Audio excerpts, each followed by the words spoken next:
Chapitre 317, Goût de la ruine, 2. Surya s'est approché et s'est placé devant moi.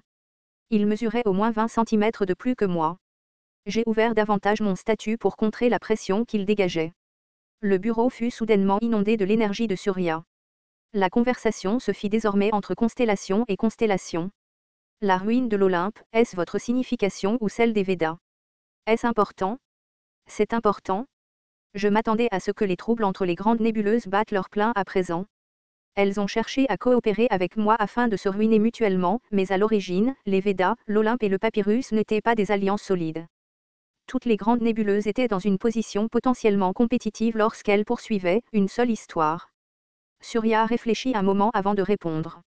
Je n'aime pas l'Olympe et les Védas. Est-ce suffisant pour une réponse? C'était une réponse vague. Pourtant, dans un sens, c'était la réponse que je voulais. D'après les voies de survie originales, Surya était définitivement une constellation hérétique de Védas. C'est une réponse. J'ai assez d'autorité pour donner un soma. Ne sais-tu pas qui je suis? Surya était la source du soma, une boisson immortelle. Si j'obtenais sa promesse, alors obtenir du soma ne serait certainement pas un problème. Au fait, les choses étaient devenues intéressantes. Le doigt de Métatron bougeait comme s'il était agréable d'entendre notre conversation. J'ai regardé le doigt bouger comme un métronome et j'ai dit, j'ai encore une question. La ruine de l'Olympe est précisément le 60e scénario, Gigantomachia. Ce n'est qu'un événement de parc à thème. Ils invoqueront quelques géants pour chasser et... S'ils ne sont pas sérieux, vous les rendrez sérieux. Depuis quand m'écoutait-il? S'était-il abonné à la chaîne de Bio? L'Olympe ne sera pas soudainement détruit à cause du scénario. Cependant, il est possible de fournir un tremplin vers la ruine. Comment? N'as-tu pas déjà pensé à comment faire cela? Le troisième œil sur le front de Surya était blanc. J'ai regardé ses yeux. En effet, je ne pouvais pas reculer et faire semblant d'ignorer. C'est absurde avec mon pouvoir ou le pouvoir de ma nébuleuse. Bien sûr, cela ne veut pas dire que je n'avais aucun moyen. Le doigt de Métatron s'est arrêté de bouger à mes mots. J'ai regardé Métatron. Scribe. Prends la responsabilité d'appeler cette personne ici. De quelle responsabilité parles-tu? Sois témoin de cet accord. Métatron a fait une expression intriguée. Son expression d'attente et de voir s'est transformée en une intrigue. Quels sont les avantages d'être témoin? Je vais te donner une participation dans l'histoire géante que j'obtiendrai cette fois. Une participation dans une histoire géante. Quel que soit le scénario, l'histoire géante était une tentation qui ne pouvait être ignorée par une nébuleuse. De plus, les archanges d'Éden avaient besoin d'un nombre énorme d'histoires géantes car des incidents se produisaient tous les jours et ils devaient apaiser la tempête de probabilité. Métatron hocha la tête avec satisfaction. Naturellement, ta bouche ne peut pas être vide. Que veux-tu dire? Il suffit d'être témoin, tu veux prendre part à une histoire géante avec juste ça. Où est passée la conscience d'un archange? Le quatrième mur hoche la tête. Le mur séparant le bien et le mal regarde attentivement son maître. Un léger embarras traversa le visage de Métatron. Parfois, la justice dévorait son maître. Surya secoua la tête et marmonna. Vraiment un roi démon? Roi démon du salut, y a-t-il quelque chose que tu veux à Éden? J'ai hoché la tête. Il y avait beaucoup de choses que je voulais.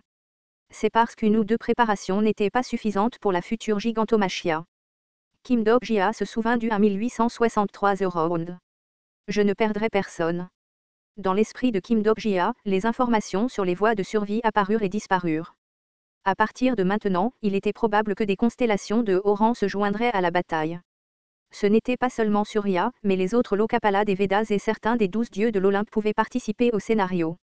Était-ce tout? Il serait peut-être possible de rencontrer des rois démons seniors comme la sélection du roi démon. Peut-être Michael aussi. Michael. Finalement, Kim Dog-jia a pris une décision. J'ai regardé l'un des objets disposés sur une étagère derrière Métatron. Donne-moi une des reliques d'étoiles d'Éden. Astérisque astérisque astérisque. Quelques minutes plus tard, Kim Dog-jia termina son contrat avec Surya et se tint à l'entrée d'un portail. Contrairement à quand il était entré, c'était la porte d'entrée. Plusieurs anges vinrent le saluer, déjà. Uriel était pleine de regrets en saisissant la main de Jungewon. Jungewon regarda Uriel et la serra fort dans ses bras. Uriel, initialement embarrassé, serra bientôt Jungewon dans ses bras. Son visage était plein d'émotion. La constellation, Lilipin of Aquarius, regarde l'incarnation, Jungewon. Le message indirect de Gabriel venait de quelque part. Kim Dok-jia regarda le ciel comme si elle pensait à quelque chose. Puis il dit à Jung Hae-won, je suis désolé d'interrompre cet adieu émouvant, mais Hae-won SSI restera ici une semaine de plus. Hein? Ne t'inquiète pas, j'ai déjà parlé au scribe. Les yeux d'Uriel s'écarquillèrent à ces mots. Vraiment? Est-ce possible? Bien sûr. Au lieu de cela, s'il te plaît, entraîne Hae-won SSI. Tu as été absente ces 3 dernières années. Oui. Laisse-moi faire. Kim Dok-jia se détourna d'Uriel qui souriait largement vers Jung Hae-won. Hae-won SSI, je te retrouverai une semaine plus tard à l'Olympe. Je comprends. Je m'assurerai de devenir plus forte à mon retour. Une courte poignée de main plus tard, Kim Dok-jia disparut dans le portail. Certains anges semblaient mécontents tandis que d'autres soupiraient. Le bref événement prit fin et les anges retournèrent à leur position. Gabriel regarda de loin. Gabriel. Scribe. Gabriel s'inclina devant Métatron qui apparut derrière elle. Pourquoi ne l'as-tu pas rencontré et parlé? Gabriel ne répondit pas. L'affaire de Jophiel n'est pas de ta faute. Mais, Jophiel est forte. Elle fait son travail correctement. Son choix sera la première étape pour empêcher la destruction d'Éden. Les yeux clairs de Gabriel tremblèrent au mot « destruction ». Ses lèvres s'ouvrirent comme si elle voulait demander quelque chose. Un message est arrivé. Dans le ciel, un message pour Métatron arriva. Étonnamment, l'expéditeur du message était le commandant du Cosmos Rouge. Ceci est un rapport sur l'identité du dieu extérieur, Secret Platter. Métatron parla tout en tendant la main pour le rapport. Bientôt, la vraie guerre commencera. Astérisque astérisque astérisque, c'était une rue animée rappelant un champ de bataille. Sur le chemin de la maison de vente aux enchères, d'innombrables marchands vendaient toutes sortes d'objets. Yu Jongyuk parla derrière lui. Vas-y vite. Malgré ses paroles dures, Yu Jongyuk était constamment préoccupé par les mouvements de Lee Seol-hwa. Il bloquait le devant d'elle comme s'il avait peur qu'elle soit blessée par les incarnations et les constellations qui passaient. Certaines des incarnations le maudissaient mais Yu Jongyuk s'en fichait. Tu devrais nous éviter. Les piétons d'abord. L'impudence de Yu Jongyuk était si élevée que Lee Seol-hwa rit. Yu Jongyuk demanda. Pourquoi ris-tu? Jongyuk SSI a dit que tu étais un régresseur. C'est vrai? Alors m'as-tu rencontré dans ta vie précédente? Yu Jongyuk n'eut pas de réponse pendant un moment. Non. Je vois. Une atmosphère gênante se forma entre les deux personnes. Lee Seol-hwa jeta un regard de côté à Yu Jongyuk. C'était quelqu'un qui semblait marcher au loin, bien qu'il soit à ses côtés. Lee Seol-hwa sourit amèrement. Ralentissez un peu. Il y a peut-être des objets ou des livres de compétences que vous souhaitez acheter. Il n'y a pas de temps pour ça. J'en ai déjà acheté un. Lee Seol-hwa sourit et agita le livre de compétences dans sa main. Compétence préserver l'humidité. Yu Jongyuk confirma le livre de compétences et plissa les yeux. Tu as acheté une compétence inutile. Lee Seol-hwa utilisait déjà la compétence alors que ses joues et ses lèvres étaient humides. Il était plus difficile de trouver les nécessités quotidiennes après le début du scénario et ses compétences de vie gagnaient en popularité, quel que soit le sexe. Lee Seol-hwa jeta un coup d'œil au visage de Yu Jongyuk et dit, Jongyuk SSI, tu n'en as pas besoin. Le dos de ta main et tes lèvres sont secs. La température de cette ville est globalement basse, donc ta peau devient rapidement sèche. Tu n'as pas besoin de compétences qui ne sont pas destinées au combat. Mais Dok-jia SSI a aussi cette compétence. Les sourcils de Yu Jongyuk tressaillirent. Kim Dok-jia a cette compétence. Oui, il a dit que c'était nécessaire si tu veux être populaire auprès des constellations. Ce type veut être une idole. Yu Jongyuk serra les dents et continua d'avancer. Lee Seol-hwa regarda Yu Jongyuk comme s'il était drôle. Elle ne savait pas pourquoi mais cet homme au cœur froid se mettait en colère à chaque fois qu'il entendait le nom de Kim Dok-jia. Les yeux de Yu Jongyuk se tournèrent vers un stand. Moins 50% de réduction sur les livres de compétences.